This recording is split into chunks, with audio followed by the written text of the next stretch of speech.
Dans cet épisode, je vais te parler de comment empêcher l'intelligence de saboter ta vie amoureuse. C'est de ça qu'on parle aujourd'hui. Moi, c'est William et je te souhaite la bienvenue au podcast Authentique. Le but de ce podcast, c'est de t'aider à mieux comprendre le monde des rencontres pour te permettre d'avoir la vie amoureuse et sociale que tu mérites. Bonne écoute et n'oublie pas de t'abonner.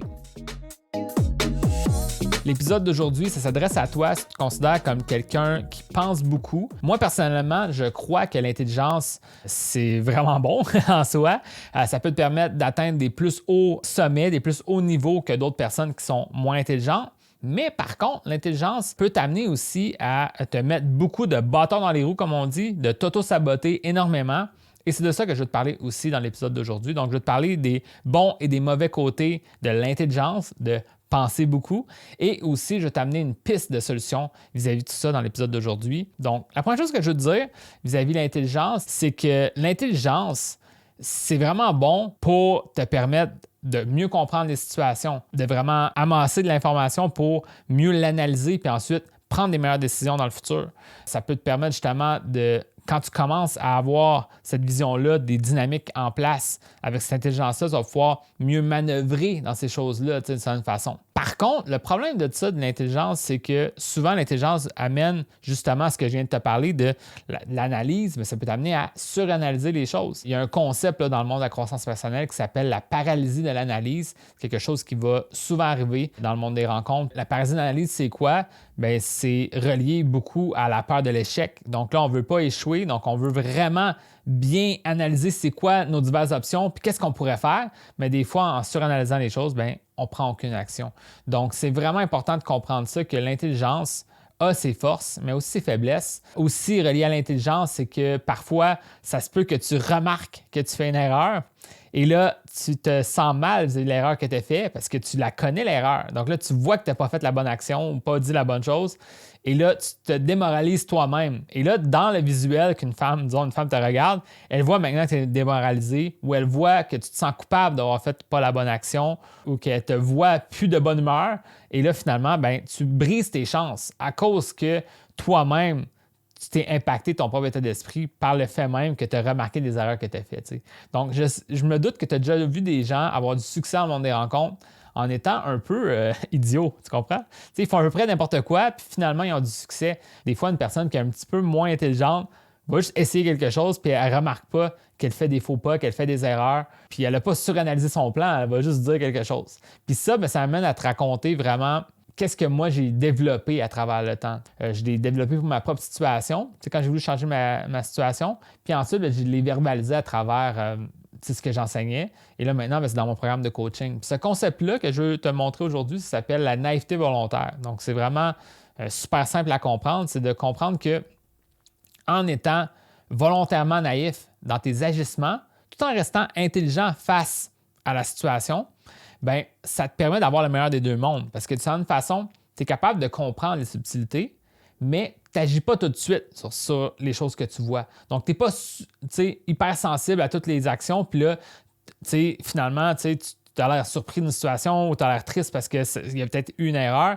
Tu restes une personne qui est positive malgré tout en remarquant les erreurs qui peuvent arriver, les dynamiques qui changent, les choses qui progressent ou qui ne progressent pas.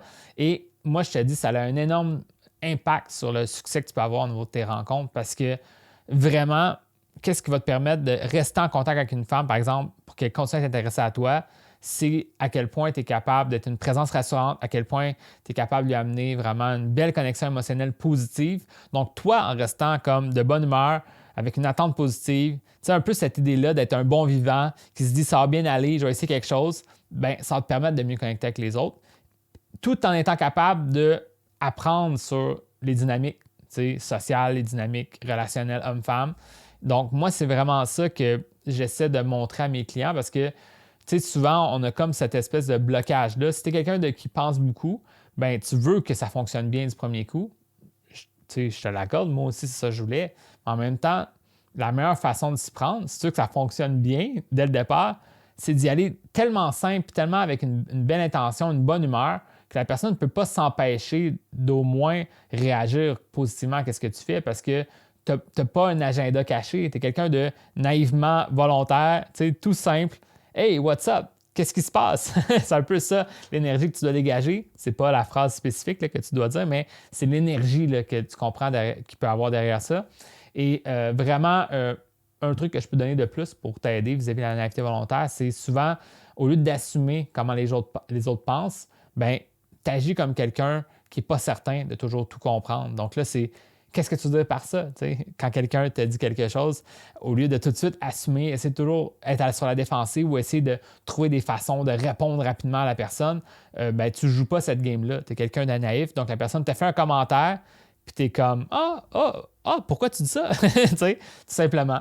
Puis moi, je te jure, ça fait toute une différence. Puis ça va être une des meilleures façons, je pense, sur avoir du succès dans le monde des rencontres. Ça va être au lieu de suranalyser ton plan, puis de trop penser vis-à-vis de tout ce que tu fais, tu passes à l'action malgré tout, avec une naïveté volontaire, donc tu as une belle intention, tu essaies quelque chose, et là, à travers les expériences que tu vis, tu prends en note qu'est-ce qui a fonctionné, qu'est-ce qui n'a pas fonctionné, puis tu deviens de plus en plus bon, tout en gardant ça simple, parce que je pense que c'est ça le problème de certaines personnes qui veulent beaucoup s'investir dans ce monde-là, d'avoir du succès au niveau des rencontres, que ce soit social, mais souvent c'est plus au niveau romantique, amoureux, c'est que des fois, ils vont trop remplir leur cerveau d'étapes, de choses à faire, de choses à dire, puis là, ça devient comme mélangeant.